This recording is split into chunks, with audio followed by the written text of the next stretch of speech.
Halo semuanya, perkenalkan nama saya Helmi Hartanto. Saya bekerja di PT Biologics Indonesia dengan posisi sebagai technical trainer yang mengajar di bidang pemrograman, khususnya pemrograman Java, kemudian ada development aplikasi Android menggunakan Kotlin dan juga menggunakan framework Flutter.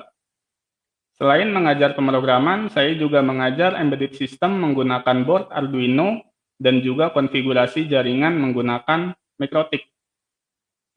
Oke, di sini saya ingin memberikan gambaran besar atau overview mengenai program training online yang kami tawarkan dengan judul Android System and Application Development with Kotlin. Oke, saya akan tampilkan slide presentasi dari saya.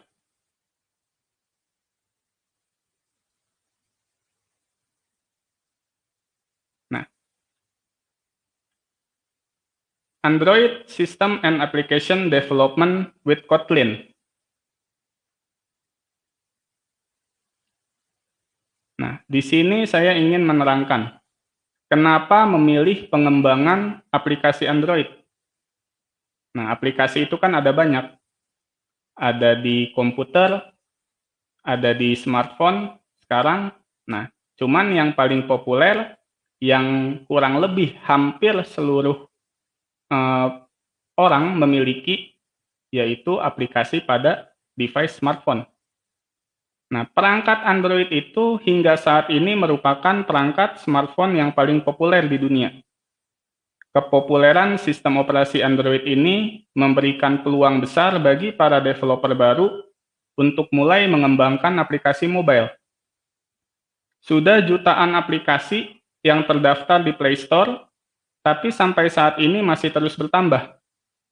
Nah, itu artinya pengunduh dan pengguna aplikasi Android ini akan selalu ada. Nah, di sini program training dari kami ini sangat tepat ditujukan bagi Bapak atau Ibu yang ingin memulai membangun aplikasi Android. Di materi yang kita tawarkan sudah menggunakan bahasa pemrograman Kotlin, yang merupakan bahasa pemrograman ofisial dan menjadi bahasa pilihan dari Google untuk mengembangkan aplikasi Android saat ini. Oke, kemudian materi apa saja yang akan didapatkan jika mengikuti program training online ini? Nah, di sini saya akan membawakan 12 materi. Nah, ini memang cukup banyak. Jadi di materi ini kita bisa belajar dari hal yang paling dasar dulu. Nah, di sini saya akan membawakan bahasa pemrograman Kotlin. Jadi mengenal Kotlin. Nah, dari mengenal bahasa pemrograman Kotlin, kita akan belajar model-model pemrograman dasar seperti statement alur kontrol, fungsi, dan pemrograman berorientasi objek. Kemudian kita baru mulai masuk ke bagian Android. Nah, di sini hal yang paling dasar yaitu mengenai framework Android dan tools ofisial untuk membangun aplikasi Android menggunakan Android Studio. Nah, di bahasa Kotlin ini memang di sini kita tidak perlu mendetail untuk belajar bahasa pemrogramannya. Tapi sifatnya itu mereview kembali fondasi dan konsep-konsep dasar pemrograman berorientasi objek yang mestinya sudah diketahui oleh calon peserta. Kemudian isi dari materi ini sudah mencakup sebagian besar penggunaan library dari Android, mulai dari layout-nya, kemudian user interface, penggunaan style, tema, dan juga widget-widget yang ada di library Android. Nah, bahkan di akhir materi, kita akan mencoba menggunakan API dari luar library Android, yaitu menggunakan API Google Maps untuk membangun aplikasi yang memanfaatkan GPS dan juga peta Google. Oke, dari ke-12 materi ini, Nah, kita lihat di slide berikutnya.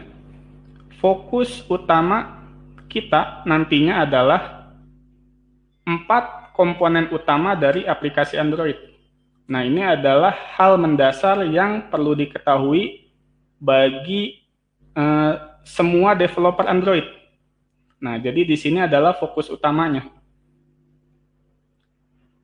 Nah, ada 4 komponen utama dari aplikasi Android.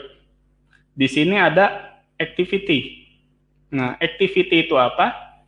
Yaitu komponen yang merepresentasikan satu ukuran layar penuh dengan user interface-nya.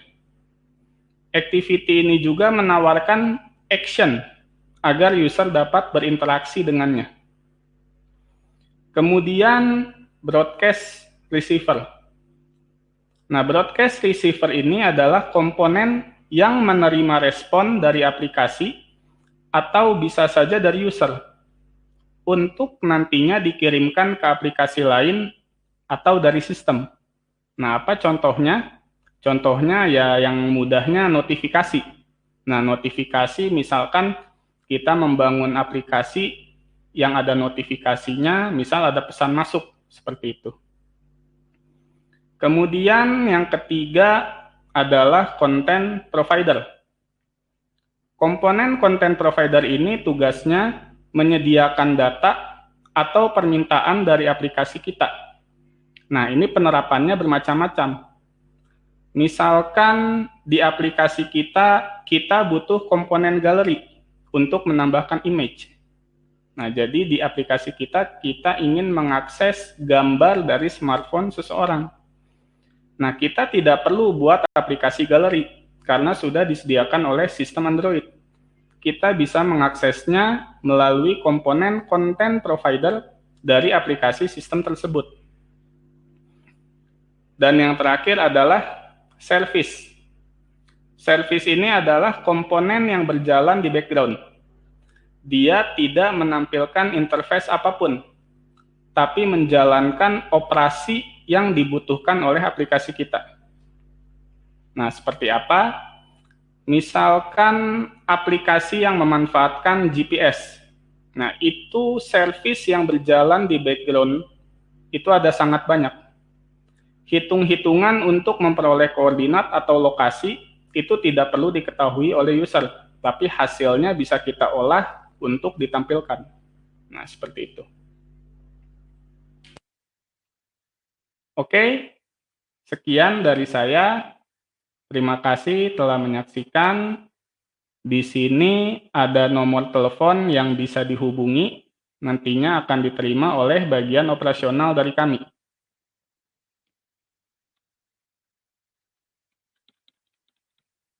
Oke, saya stop dulu. Ya. Baik, saya akhiri sampai di sini. Terima kasih banyak sudah menyaksikan dan selamat beraktivitas kembali.